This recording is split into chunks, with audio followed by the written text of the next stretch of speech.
Commercial Indian cinema अब अपने पैर बायोपिक और पैट्रियोटिक मूवीज की तरफ बढ़ा चुका है। और हंसी की बात तो ये है कि सब इसके ऊपर बात नहीं करना चाहते, क्योंकि सीधी सी बात है कि अगर आप किसी भी कैरेक्टर के बारे में कुछ और ओपिनियन रखना चालू कर दोगे तो आप कैंसिल होना चालू हो जाओगे, यहाँ तक कि आपको लोग एंटी नेशनल भी घोषित कर देंगे और वगैरह वगैरह। अब देखो, इसमें कोई छुपाने वाली बात नहीं है, अपन सब लोग जानते हैं कि ये पूरी पॉप कल्चर इंडस्ट्री एक रिएक्टिव एंटिटीज होती है, जो बाजार में चल रहा है वही पेल के दिखाएंगे। आई मीन कि यार अगर माइनॉरिटीज, फीमेल या सुपर हीरो मूवीज ऐसी चल रही है तो वही बनती रहेंगी। डिज्नी अपना रीमेक को लेकर चल रहा है तो भाई वही प्रोडक्शन में चलता रहेगा, रुकना नहीं चाहिए। और यही आजकल के बॉलीवुड के कॉमर्शियल सिनेमा के साथ हो रहा है। अब देखो, कुछ दिनों पहले क्विंटन टैरेंटिनो ने द टॉक से इंटरव्यू में ही बोला था कि I like historical movies but I am not the fan of costume drama. Another genre I have no respect for is the biopic. They are just big excuses for actors to win Oscars. It's a corrupted cinema. अब देखो, इनकी movies बहुत ही ज्यादा controversial होती है, अपने हिसाब से हिस्ट्री को दिखाना पसंद करते हैं, फाउल लैंग्वेज, वायलेंस भर भर के होता है, और हाँ, ऑलमोस्ट हर एक पिक्चर से इन्होंने कॉपी किया होता है। मगर यार, क्या कॉपी करना बुरी बात है?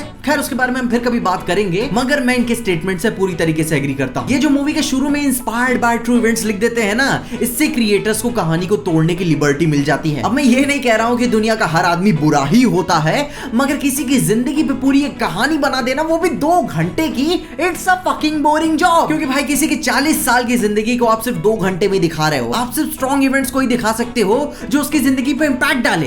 अरे यार, लोग नॉवेल तक को अच्छे से मूवी में डिपिक्ट नहीं कर पाते हैं, तो फिर भी एक जिंदगी है। आई मीन कि यार, पहले ही आप कोई सेंसिटिव टॉपिक को पकड़ोगे, फिर उस थॉटफुल और डिप्लोमेटिक कहानी में कॉमेडी डालोगे, जो कभी कभार काम कर भी जाती है, क्योंकि भाई आपको लोगों को भी तो एंटरटेन रखना है। सीधा सीधा मतलब है कि किसी की जिंदगी या किसी सिनेरियो को आप एक कॉमिक वर्जन में भी रिप्रेजेंट करोगे। क्योंकि यार, फॉर एग्जांपल, अगर मेरे ही ऊपर कोई पिक्चर बने तो मैं भी नहीं चाहता कि लोग मेरी बुरी आदतों की वजह से मुझे याद रखें। लव दे रहे हो, रिस्पेक्ट दे रहे हो, अच्छी बात है, जिंदगी में इसीलिए आदमी आया है, कोई दिक्कत नहीं है। मगर किसी भी शख्स का बायोपिक के नाम पर या फिर किसी स्पेशल सिनेरियो के नाम पर आप उसका सिर्फ वन साइडेड पोर्शन दिखा दे रहे हो, भले ही वो पेट्रियोटिक मूवमेंट से है, आप उसे इज्जत दे रहे हो, लेकिन फिर भी आप उस हालातों को पूरी तरीके से जस्टिफाई नहीं कर पाओगे, क्योंकि आप सिर्फ उसका वन साइडेड पोर्शन दिखा रहे हो। क्योंकि कई सारे इवेंट्स चल रहे हैं उसी के दौरान में। जस्ट लाइक, क्या वो कहानी के अपना मेन कैरेक्टर भले ही मिसलीडिंग तौर से ना दिखे, मगर क्या उसका दूसरे कैरेक्टर और भी मिसलीडिंग दिख सकता है? बिल्कुल दिखेगा, क्योंकि भाई वो कहानी उसके लिए थी ही नहीं। उसके बाद भी मेरे शब्दों का चयन पूरी तरीके से उपयुक्त तो नहीं होगा,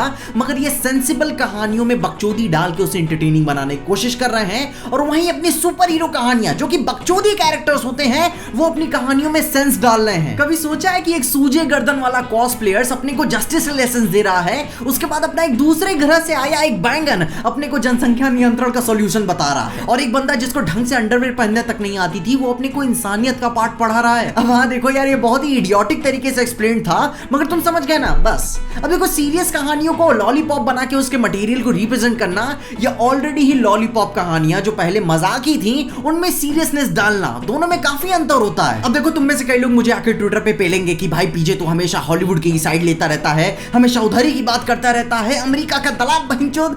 मगर यार, मैं भी अपने पक्ष में बोलना चाहता हूं कि मैं ऐसा नहीं हूं। एक्चुअली मैं एक्सेप्ट करता हूं कि हॉलीवुड इंडिया से बेहतर मूवीज बनाता है, सबसे अच्छी मूवीज बनाता है, मगर उससे बुरी मूवीज भी कोई नहीं बनाता। अब देखो, पैट्रियोटिक मूवीज को बढ़ा चढ़ा के दिखाना कोई दिक्कत नहीं है, अच्छी बात है, तुम बनाओ, चाइना में रिलीज करो, पैसा लेके आओ, मगर यार हमेशा बार बार सेम फॉर्मूला के साथ उसे हमें वही मसाले के साथ परोसा जा रहा है, वो बोरिंग लगने लगता है। मैं तुम्हें क्यों देखने जाऊं कोई नई पैट्रियोटिक या बायोपिक मूवी को? स्टोरी वाइज कुछ अलग नहीं कर सकते तो भाई सिनेमैटिक या आर्टिस्ट्री वाइज ही कुछ अलग कर दो, और अगर कुछ नहीं हो रहा है तो टैरेंटिनो की तरह कॉपी करना सीख जाओ। अपन बस यही कहना चाह रहे हैं कि कुछ नया ट्राई करो यार, क्योंकि अगर तुम बस सोच सकते हो और लिख सकते हो तो तुम बना भी सकती हो। अगर कुछ राइटिंग वाइज नहीं कर सकते तो कुछ विजुअल वाइज अलग करो, अगर कुछ विजुअल वाइज भी अलग नहीं हो रहा है तो आर्टिस्ट्री वाइज अलग करो, अगर वो भी नहीं हो रहा है तो किसी का कुछ छाप ही लो, मगर अपने काम को अपने आप के साथ चैलेंज करो। और जॉन मैकास ने कहा था कि एक आर्टिस्ट के लिए नॉर्मल होना एक डिजास्टर होता है, क्योंकि ग्रोथ यहीं से आती है। पॉप कल्चर दिखाना एक अलग बात हो जाती है,